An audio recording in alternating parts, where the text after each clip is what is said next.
دوستان محترم، سورہ حجرات میں اللہ رب العزت نے مسلم معاشرے کو، مسلم سوسائٹی کو ہر قسم کی برائی، بدامنی، فساد اور بگاڑ سے بچانے کے لیے اور ایک پرامن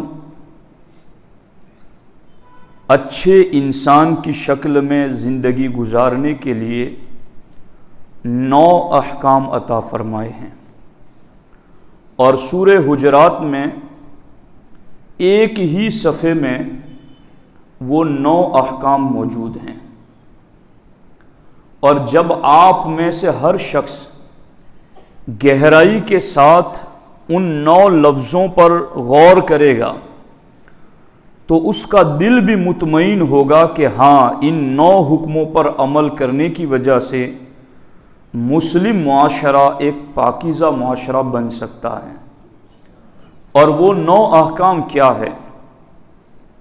پہلا حکم ہے فَتَبَيَّنُوا، دوسرا حکم ہے فَأَصْلِحُوا، تیسرا حکم ہے وَأَقْسِطُوا، اور چوتھا حکم ہے لا یسخر، پانچواں حکم ہے وَلَا تَنَابَزُوا، اور چھٹا حکم ہے وَلَا تَلْمِزُوا، ساتواں حکم ہے اجتنبوا کثیرا من الظن، آٹھواں حکم ہے وَلَا تَجَسَّسُوا، اور 9واں حکم ہے وَلَا یغتب۔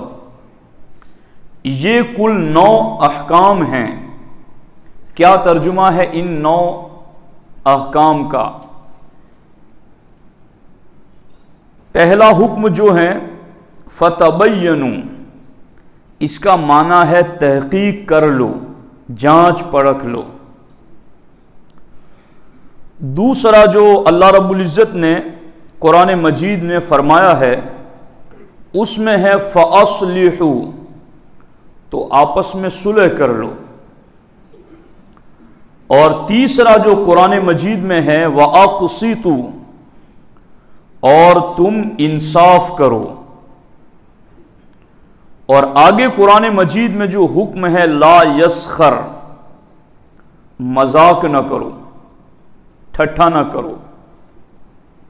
اور آگے قرآن مجید میں وَلَا تَلْمِزُوا أَنفُسَكُمْ، اور آپس میں تانا نہ دو۔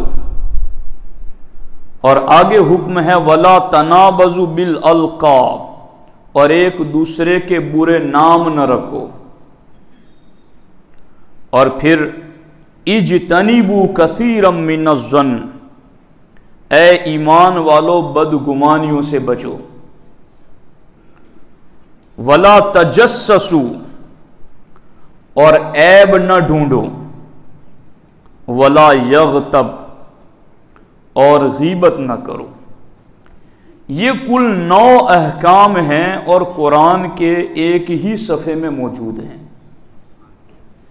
یہ دین اسلام کی پاکیزہ تعلیمات ہیں کہ اگر آپ پورا قرآن نہیں پڑھ سکتے، ترجمہ نہیں پڑھ سکتے، تو کم از کم سورہ حجرات کا یہی ایک صفحہ پڑھ لو اور اسی کو اپنی زندگی کا نمونہ عمل بنا لو، تو یہ 9 احکام آپ کو ایک ہی صفحے پر ملیں گے۔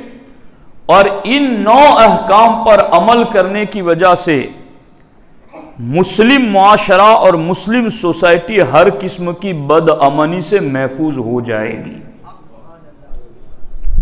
اب ان میں سے ہر ایک پر میں ایک ایک جمعہ آپ کے سامنے کچھ باتیں عرض کروں گا۔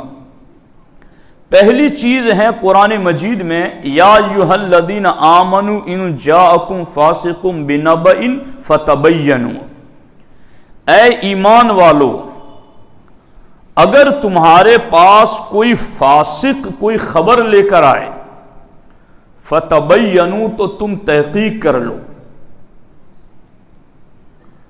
خبر سچی بھی ہوتی ہیں اور جھوٹی بھی ہوتی ہیں،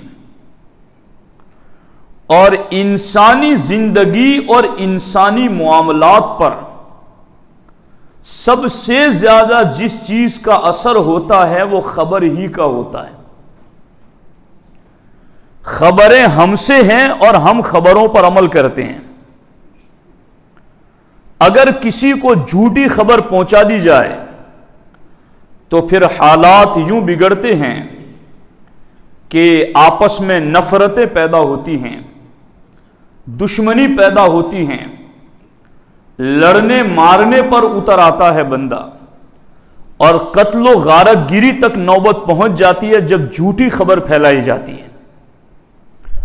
اور جب سچی خبر پھیلائی جاتی ہیں تو بندہ ایک دوسرے کو مبارکباد پیش کرتا ہے، ایک دوسرے میں خوشی کی لہر دوڑ جاتی ہے، آپس میں لوگوں کے دلوں میں الفت و محبت اور پیار پیدا ہوتا ہے جب سچی خبر پھیلائی جاتی ہیں اور سچی خبر پہنچائی جاتی ہیں۔ قرآن مجید میں اللہ رب العزت نے چونکہ پوری دنیا میں آج خبروں کی وجہ سے انسان کی پرسنل زندگی ہو، خاندان کے متعلق ہو، کنبے قبیلے سے متعلق ہو، گاؤں شہر یا کسی ملک کے حوالے سے ہو، ہمارے تجربات اور ہماری آنکھیں دیکھ رہی ہیں کہ ایک جھوٹی خبر نے ایک انسان سے لے کر ملک تک کا بیڑا غرق کر دیا، ایک جھوٹی خبر کی وجہ سے۔ تو جھوٹی خبروں پر اعتماد کر کے فساد میں وہ مبتلا ہو جن کے پاس قرآن نہیں ہے، جھوٹی خبروں پر اعتماد کر کے بد امنی میں وہ مبتلا ہو جن کے پاس محمد عربی صلی اللہ علیہ وسلم جیسا مخبر صادق نہیں ہے۔ ہمارے پاس تو قرآن کی وحی الہی موجود ہے، ہمارے پاس تو قرآن کہتا ہے وَمَنْ أَصْدَقُ مِنَ اللَّهِ قِيلًا، اللہ سے بڑھ کر کے بات سچی کس کی ہو سکتی ہے؟ اور ہمارے پاس تو مخبر صادق، سچی خبریں دینے والے پیغمبر کی سچی خبریں موجود ہیں۔ تو اگر ان سچی خبروں پر ہم عمل کریں گے تو نہ ایک فرد کی زندگی میں فساد آئے گا، نہ ملک میں فساد پیدا ہوگا۔ اس لیے کہ ہمیں قرآن نے یہ کہا ہے فَتَبَيَّنُوا، جب کوئی خبر تمہارے تک پہنچے تو اس کو سنا کر کے اس پر اپنا ریئیکشن ظاہر نہ کرو۔ فَتَبَيَّنُوا، تم ایمان والے ہو، تم قرآن کو ماننے والے ہو، فَتَبَيَّنُوا، تم اس بات کی تحقیق کرو۔ اور پھر جب آپ تحقیق کریں گے تو اسی تحقیق کے مرحلے ہی میں آپ کو اس بات کا پتہ چل جائے گا کہ یہ بات جھوٹی ہیں، پھر نہ آپ غضبناک ہوں گے، نہ ایک انسان کی زندگی سے لے کر ملک تک کا سلسلہ بد امنی کا شکار ہوگا۔ اور اس لیے کبھی یہ بھی بات ہے کہ اب جب ہم تحقیق کرنے کے لیے جائیں گے تو آگے کیا کرنا ہے تحقیق کے لیے؟ تو جو خبر دے رہا ہے پہلے خبر سے زیادہ خبر دینے والے کی تحقیق کی جائے گی۔ یہ جو اسلام کا پاکیزہ نظام اور ستھرا نظام ہمارے پاس ہے، آپ کو پتا ہے یہ کیسے پہنچا ہے؟ 5 لاکھ راویان حدیث کی پوری زندگی اسلام کے ماننے والوں نے محفوظ کی ہے، تب جا کر کے ستھرا اسلام ہم تک پہنچا ہے۔ یہ ریکارڈ نہیں، یعنی یہ جو ہمارے نبی علیہ الصلوۃ والسلام کے فرامین ہیں، ان فرامین کو پہنچانے والے صحابہ کرام پر تو کوئی نقد و جرح ہی نہیں۔ سمجھ آ رہی ہے؟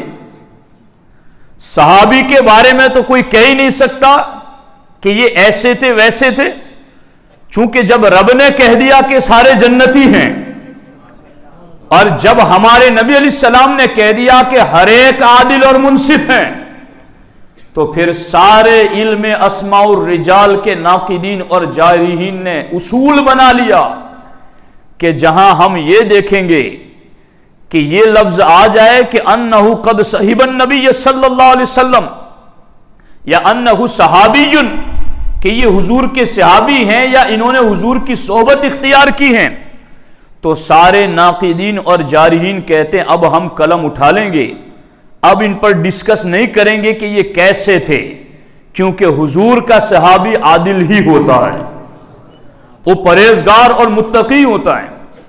تو صحابہ کرام کے بعد تابعین سے لے کر کے جن جن راویوں سے حدیثیں گزری ہیں ان پر باضابطہ ڈسکس کیا گیا کہ یہ جو حدیث رسول علیہ السلام ہم تک پہنچا رہے ہیں اس کی جوانی کیسی گزری، اس کا بڑھاپا کیسے گزرا، بڑھاپے میں جب یہ حدیثیں لکھوا رہے تھے تو کہیں ذہن کمزور تو نہیں ہو گیا تھا، کہیں یہ بھول کے مرض میں مبتلا تو نہیں ہو گیا تھا، کہیں ان کا یہ معاملہ وہ معاملہ تو نہیں، تو یہ اس طرح سے راویوں پر نقد و جرح کی گئی، تب جا کر کے اسلام ستھرا اور نکھرا ہم تک پہنچا ہے۔ اب قرآن کہتا ہے کہ یا ایھا الذین آمنو، اے ایمان والو، ان جاءکم فاسق بنبأ، اگر کوئی فاسق کوئی خبر لے کر تمہارے پاس آتا ہے، یہ کون ہے فاسق؟ یہ ہیں اعلانیہ کبیرہ کا مرتکب۔ یہ کون ہے فاسق؟ جس کی شہادت مردود ہے اور وہ قابل شہادت اور قابل گواہی نہیں ہے۔ یہ کون ہے؟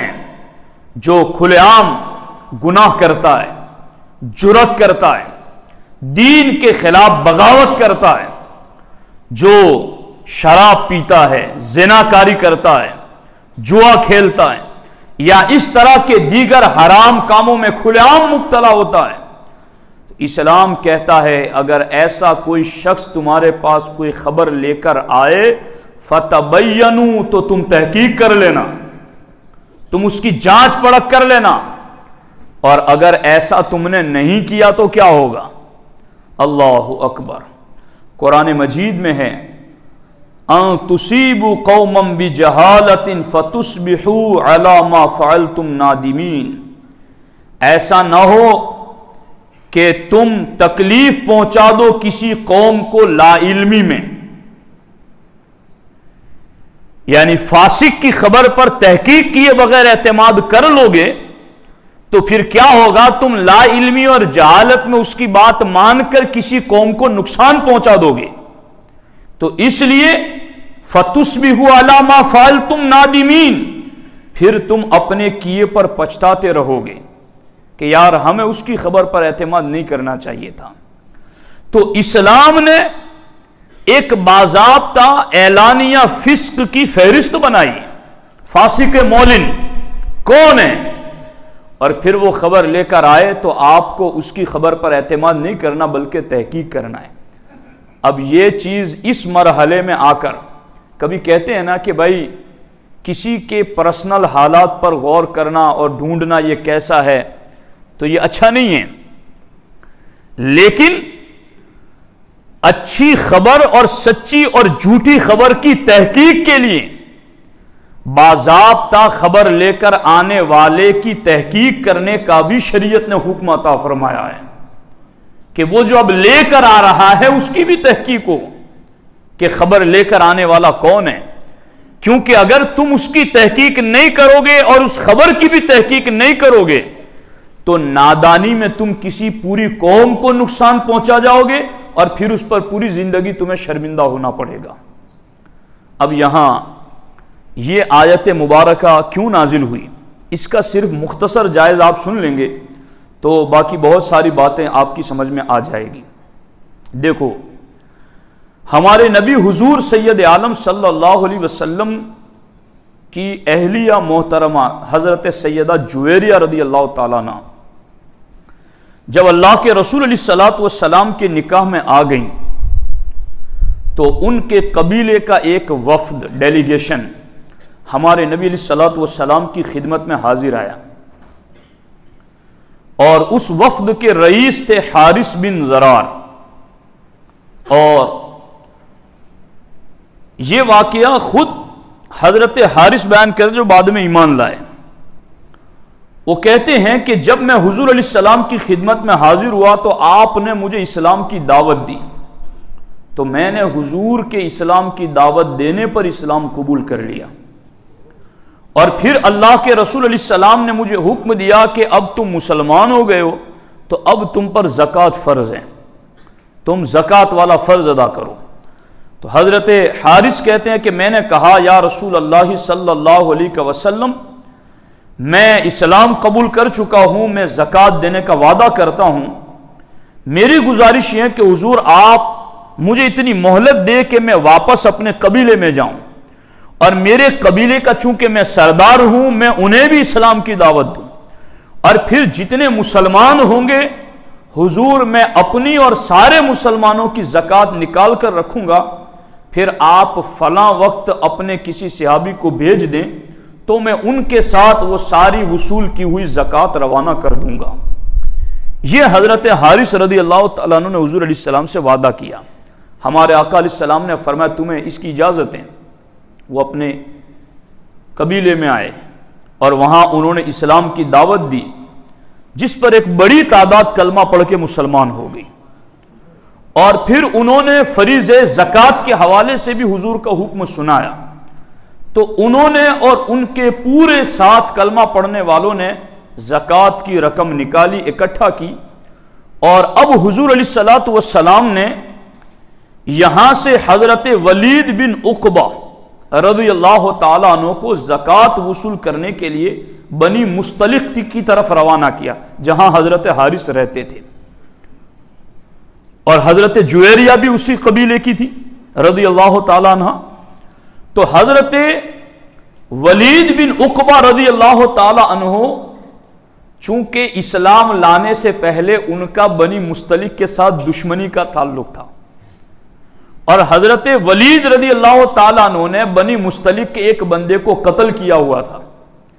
اب انہی کو حضور نے اسی قوم میں زکوٰۃ کا مال وصول کرنے کے لیے بھیجا.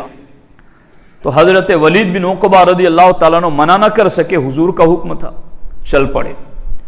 کئی دنوں کے سفر کے بعد جب بنی مستلق میں پہنچے تو بنی مستلق والوں نے دور سے انہیں دیکھا کہ ولید بن عقبہ آ رہے اور حضور کا پیغام لے کر آ رہے ہیں. تو بنی مستلق کے لوگ ان کے استقبال کے لیے باہر آئے. اب ادھر ولید بن عقبہ رضی اللہ تعالیٰ عنہ نے دیکھا کہ یہ لوگ تو پورے میری طرف آ رہے ہیں. انہیں ایسا لگا کہ یہ پرانی دشمنی میں انتقام لینے اور مجھے قتل کرنے آ رہے ہیں. تو وہیں سے وہ واپس پلٹ گئے اور حضور علیہ السلام کی بارگاہ میں جا کر انہوں نے خبر دی کہ یا رسول اللہ صلی اللہ علیہ وسلم مجھے ایسا لگا کہ وہ مجھے قتل کرنے آ رہے تھے، تو اس لیے ان کا زکوٰۃ دینے کا بھی کوئی ارادہ نہیں لگتا ہے، تو میں واپس چلا آیا ہوں. ہمارے آقا حضور سید عالم صلی اللہ علیہ وسلم کو جب یہ خبر پہنچی تو صحابہ کرام میں بڑی ناراضگی پھیل گئی کہ یہ کیسے ہو سکتا کہ ہم سے وعدہ کر کے گئے اور اب انہوں نے ایک صحابی کو قتل کرنے کا منصوبہ بنایا. تو صحابہ کرام میں سے ہر کوئی یہ چاہتا تھا حضور ہم ان کے خلاف جہاد کریں گے اور ہمیں آپ رخصت کریں. ہمارے آقا علیہ السلام نے سب کو منع کیا اور کہا اتنی جلدی مت کرو، التأنی من اللہ والتعجیل من الشیطان. اللہ کے رسول علیہ السلام نے فرمایا سنجیدگی سے فیصلہ کرنا یہ اللہ کی توفیق سے ہے، اور جلد بازی کا فیصلہ شیطانی وسوسوں سے ہے، تو جلد بازی نہ کی جائے. سرکار دو عالم صلی اللہ علیہ وسلم نے حضرت خالد ابن ولید رضی اللہ تعالیٰ عنہ کو بلایا اور ایک مختصر قافلہ بھی ان کے ساتھ کیا اور کہا خالد تم جانا لیکن پہلے معاملے کی تحقیق کرنا، حملہ نہ کرنا. حضرت خالد ابن ولید رضی اللہ تعالیٰ عنہ سفر کرتے ہوئے پہنچے. جب بنی مستلق کے قریب پہنچے تو رات ہو گئی.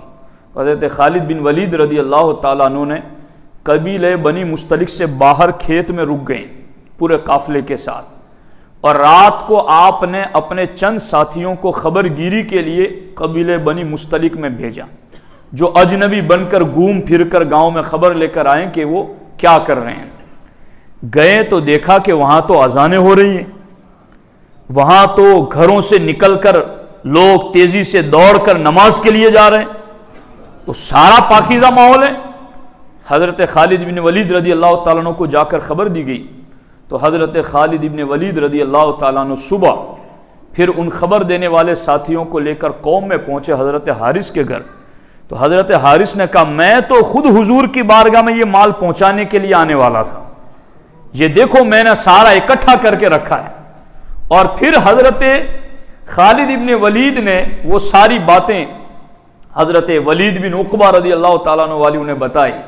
انہوں نے کہا ہم انہیں مارنے کے ارادے سے نہیں، حضور کا قاصد سمجھ کر استقبال کے لیے نکلے تھے۔ اب حضرت خالد بن ولید وہ پورا مال وصول کر کے جب مدینہ پہنچے، ابھی حضور کو بتا ہی رہے تھے کہ قرآن میں یہ آیتیں نازل ہو گئی۔ اس سے کوئی یہ نہ سمجھے کہ حضرت ولید بن عقبہ رضی اللہ تعالیٰ عنہ معاذ اللہ فاسق، نہیں، چونکہ انہوں نے کوئی فسق کیا ہی نہیں ہے، انہوں نے اپنے گمان میں جو سمجھا وہ حضور کی خدمت میں عرض کیا، مگر ان کے اس واقعے پر اللہ نے قیامت تک ایمان والوں کو ایک قانون عطا فرما دیا کہ اے ایمان والو، اب تمہارے پاس کوئی فاسق کوئی خبر لے کر کے آئے فتبینوا، تو تم تحقیق کر لینا۔ تو میں یہ سمجھتا ہوں کہ یہ ساس بہو کے جھگڑے ہوں، میاں بیوی کے جھگڑے ہوں، پڑوسیوں کے جھگڑے ہوں، یا کھیت کھلیان والوں کے جھگڑے ہوں، یا ہماری زندگی سے جڑے ہوئے بہت سارے معاملات ہوں، ان کے اندر بڑا فساد بغیر تحقیق باتوں کو سن کر اس پر عمل کرنے کی وجہ سے ہوتا ہے۔ تو اس فساد میں وہ پڑیں جن کے پاس قرآن جیسی وحی الہی نہیں ہے، اس فساد میں وہ پڑیں جن کے پاس مخبر صادق علیہ السلام جیسے پیغمبر کی احادیث نہیں ہیں۔ جب ہمارے پاس ایسا پاکیزہ دین ہے تو پھر ہم کیوں ان فسادوں میں پڑیں؟ ہم ایمان والے ہیں تو قرآن ہمیں کہتا ہے تمہارے ایمان کا تقاضا یہ ہے کہ جب کوئی فاسق خبر لے کر آئے تو تحقیق کر لو، تحقیق کر لو گے تو تم شرمندگی سے محفوظ ہو جاؤ گے، تم غلط فیصلہ کرنے سے محفوظ ہو جاؤ گے۔ اور یہاں یہ بات بھی میں بتا دوں آپ کو کہ ہر گاؤں میں کچھ بڑے لوگ ہوتے ہیں کہ کسی بھی معاملے میں لوگ انہیں فیصلہ کرنے کے لیے بلاتے ہیں کہ آپ ہمارا یہ مسئلہ حل کر دیں۔ ہمارے نبی علیہ السلام کی سیرت سے ہمیں یہ بھی سبق ملا، سرکار دو عالم صلی اللہ علیہ وسلم نے صرف ولید بن عقبہ کی بات سن کر حملے کا حکم نہیں دیا، سرکار نے فرمایا ان کی بات سنی اور خالد بن ولید سے کہا جاؤ جا کر پہلے تحقیق کرو۔ تو فیصلہ اس وقت صحیح نتیجے پر پہنچتا ہے جب بات دونوں طرف کی سنی جائے۔ یہ بھی اس واقعے سے ہمیں نصیحت ملتی ہے۔ تو فتبینوا، پہلا حکم قرآن کا یہ ہے کہ معاشرے کو فسادات سے بچانا ہے، فتبینوا تو بات کی تحقیق کر لیا کرو۔ انشاءاللہ وَأَصْلِحُوا وَأَقْسِطُوا پر گفتگو ہم آئندہ کریں گے۔ اللہ تعالیٰ عمل کی توفیق عطا فرمائے۔